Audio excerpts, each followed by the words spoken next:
Quando estávamos na escola aprendendo a geografia de nosso reino, nos deparamos com aqueles livros que contêm os mapas. Estranhamente, todos os mapas pareciam retratar a América do Sul como extremamente pequena em relação à América do Norte, e o mesmo acontecia com o continente africano em comparação com a Europa. Porém, sabemos que a África é quase o dobro do tamanho da Europa. Essas discrepâncias nos fazem questionar: será que os mapas que nos foram apresentados estão realmente refletindo a verdadeira escala e proporção de nossos continentes? O que mais poderia estar sendo distorcido em nossos materiais educacionais? Agora, vamos pegar o mapa da Lua, pegar mais especificamente o Brasil e comparar com alguns mapas famosos.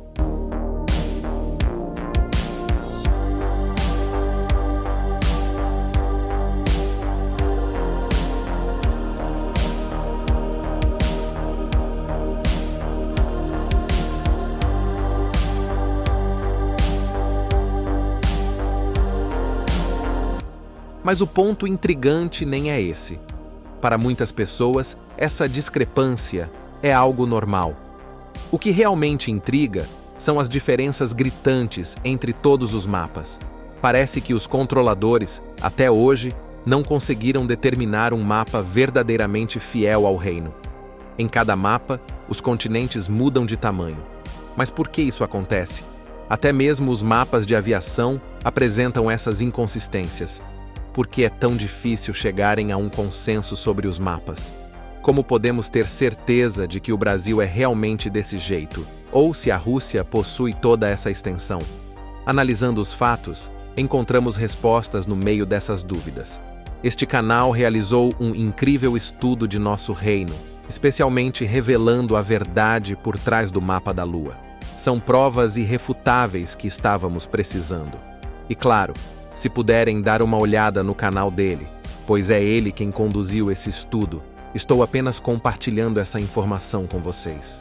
Física selenética, reflexões no campo elétrico. Depois de estabelecermos que o único objeto com características de ser níveis visíveis de cada local da superfície da Terra é a Lua, que apresenta cada local da superfície da Terra, e são essas características de ser níveis, agora, montaremos os blocos de construção sobre como a estrutura de escala maior do nosso reino físico se correlaciona com a projeção da Lua. Começaremos com uma introdução ao campo elétrico.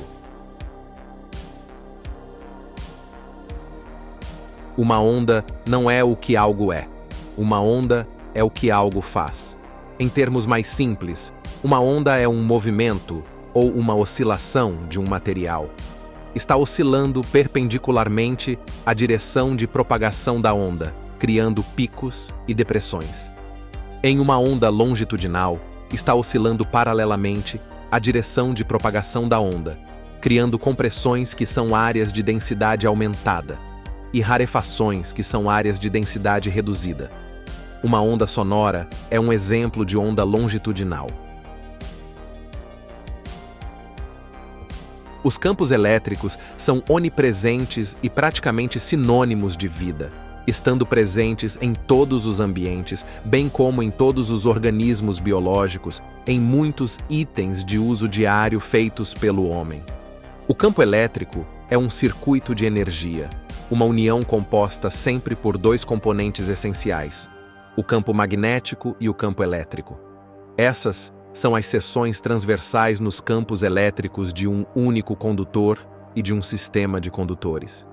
Os condutores são os buracos negros nas imagens que atuam como polos do circuito. No condutor único, os polos estão concentrados no centro, com um polo estando atrás do outro. Isso é semelhante à projeção polar no volume 1 dessa série, em que o polo norte é o centro e o polo sul é o anel externo. No sistema de condutores, ambos os polos são representados por buracos negros. Os círculos que se propagam para fora dos condutores são o campo magnético. No condutor único, os círculos são concêntricos. No sistema de condutores, os círculos são excêntricos. As linhas radiais pontilhadas são o campo elétrico. A relação entre o magnético e o dielétrico é que o magnético é paralelo ao condutor e o dielétrico é perpendicular à superfície condutora. Isso também significa que as linhas de força magnética e dielétrica são ortogonais ou perpendiculares entre si em todos os pontos. As linhas de força magnética se fecham sobre si mesmas. Elas são divergentes, expansivas e criam espaço. As linhas de força dielétrica terminam em condutores. Elas são convergentes, contrativas e colapsam no contraspaço, tornando-se magnetismo. Uma ajuda para entender o conceito de contraspaço é o olho de um furacão. No contexto de um furacão, nesse ponto de serenidade no centro, em torno do qual a tempestade torrencial se enfurece, não há furacão. Essa zona de nada, em torno da qual o vértice do furacão se concentra, é o contraspaço. Aqui, a seção transversal do campo elétrico de um sistema de condutores é comparada a uma fotografia de um ímã sobre uma célula ferro. Podemos ver que os polos do ímã são equivalentes aos condutores. A forma das linhas do campo magnético é claramente visível. O que é comumente chamado de magnetismo é, na verdade, o campo elétrico. Os campos magnéticos e dielétricos têm a capacidade de moldar e até mesmo conter fenômenos de plasma. Ao comparar a seção cruzada de um circuito elétrico com o sistema de coordenadas na Lua, latitude é o componente do campo magnético do circuito elétrico. Longitude é o componente do campo elétrico do circuito elétrico. A direção do movimento material na Terra é melhor descrita como um círculo em direção ao oeste. Essa é a direção em que o Sol, a Lua e outros corpos etéreos celestes viajam em nosso céu. Uma onda que se propaga paralelamente a esse movimento circular em direção ao oeste é uma onda longitudinal. Uma onda que se propaga perpendicularmente a esse movimento circular para oeste é uma onda transversal. As linhas de longitude formam, sem surpresa, uma onda longitudinal, com uma compressão a leste do antimeridiano e uma rarefação a oeste do meridiano principal. Essas zonas também são o máximo e o mínimo no padrão de interferência transversal formado pela latitude.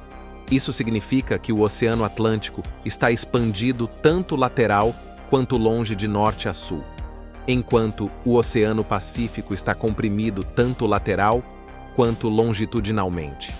Semelhante ao circuito elétrico, em que as linhas do campo elétrico representam o que é comumente chamado de magnetismo, na projeção da Lua, as linhas de longitude representam o que é comumente chamado de campo magnético da Terra.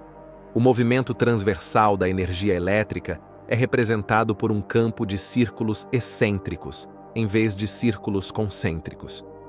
A energia é transportada longitudinalmente, ou seja, radialmente, do polo primário para o polo secundário.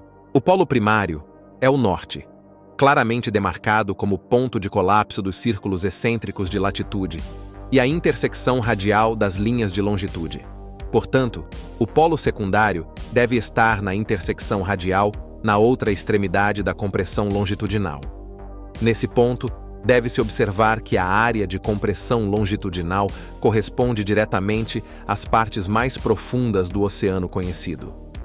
As 7 partes mais profundas dos oceanos conhecidos estão nessa área do Oceano Pacífico antimeridiano, as trincheiras de Mariana, Tonga, Filipinas, Kermadec, Bonin e Japão. Da mesma forma, a Cordilheira do Atlântico percorre toda a extensão de norte a sul da rarefação longitudinal do Atlântico e seu oceano raso. Mas a respeito disso, no volume 4, o último conceito de pré-requisito que apresentaremos é o de superfícies reflexivas curvas. Entender esse conceito é vital para a interpretação adequada das latitudes ao sul na projeção da Terra na lua cheia e para deduzir a estrutura em grande escala do nosso reino. As superfícies reflexivas curvas podem ser usadas para criar distorções, bem como para corrigir imagens distorcidas. De modo geral, os reflexos convexos são divergentes e comprimem as imagens ao longo do eixo de convexidade, enquanto os reflexos côncavos são convergentes e expandem as imagens ao longo do eixo de concavidade. Além de serem feitos de expansão, as superfícies reflexivas concavas têm duas propriedades muito específicas e relevantes. Número 1, elas refletem a luz para dentro e podem focalizar essa luz, gerando uma fonte de calor intenso, um óculos, se preferir, a uma distância específica da superfície refletora. Número 2, elas projetam imagens no mundo real, a uma distância específica da superfície refletora, conhecida simplesmente como imagens reais. Essas imagens reais são sempre invertidas. Isso não é uma coincidência. Esses conceitos serão combinados em um modelo coerente.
Empirismo é um método de investigação pelo qual uma postulação pode ser verificada ou refutada por evidência direta, medição ou experimento. Axiomas fundamentais. Todos os mapas são modelos em escala da realidade. Latitude e longitude são pontos em uma projeção de mapa da Terra que ajudam a encontrar um local específico. A escala de um mapa é a proporção usada para corrigir a distância na projeção do mapa para a distância correspondente no solo. Agora temos evidências empíricas do verdadeiro mapa da Terra. Projeções. A seguir, uma série de projeções de mapas da Terra. Como regra geral, as linhas vermelhas horizontais são a latitude e as linhas vermelhas verticais são a longitude. Quando essas linhas se cruzam, elas criam áreas delimitadas. As áreas delimitadas de cada projeção cobrem a mesma área da Terra que as áreas delimitadas correspondentes nas outras projeções. As formas das áreas delimitadas influenciam a forma dos continentes nelas contidos, apesar das diferenças sutis. Essas são as mesmas massas de terra. Aqui estão várias projeções diferentes da África. Observe que a forma do continente e os ângulos da linha costeira mudam. Isso se deve ao sistema de coordenadas. Quando a área delimitada é composta em grande parte por retângulos largos, a África se torna achatada e larga. Quando a área delimitada é composta em grande parte por retângulos altos e finos, a África se torna alta e fina. Quando as áreas delimitadas que contêm a África Ocidental são mais finas do que as que contêm a África Central e Oriental, a África Ocidental se torna visivelmente mais robusta. O mesmo acontece com os outros continentes. A borda leste da América do Sul pode ser pontiaguda ou plana, dependendo do sistema de coordenadas. À esquerda está um sistema de coordenadas cilíndricas, em que a linha superior é o Polo Norte e a linha inferior é o Polo Sul. As projeções de mapas cilíndricos são aquelas com as quais a maioria das pessoas está mais familiarizada. À direita está um sistema de coordenadas polares, em que o ponto central é o Polo Norte e o círculo mais externo é o Polo Sul. É possível fazer a conversão entre sistemas de coordenadas. A linha superior no sistema de coordenadas cilíndricas torna-se o ponto central no sistema de coordenadas polares. A linha inferior no sistema de coordenadas cilíndricas torna-se o círculo mais externo no sistema de coordenadas polares. Se o centro geográfico, representado pelo ponto vermelho do sistema de coordenadas, estiver desalinhado do centro magnético, representado pelo ponto de colapso das latitudes concêntricas, uma forma de onda será introduzida na conversão. Isso é análogo à disparidade entre os polos norte e magnético e geográfico na Terra. Nesse sistema de coordenadas, o centro geográfico é diferente do centro magnético do sistema de coordenadas. Observe a forma de onda nas latitudes da projeção cilíndrica convertida. Mesmo nos sistemas de coordenadas mais exóticos, as áreas delimitadas cobrem as mesmas áreas da Terra.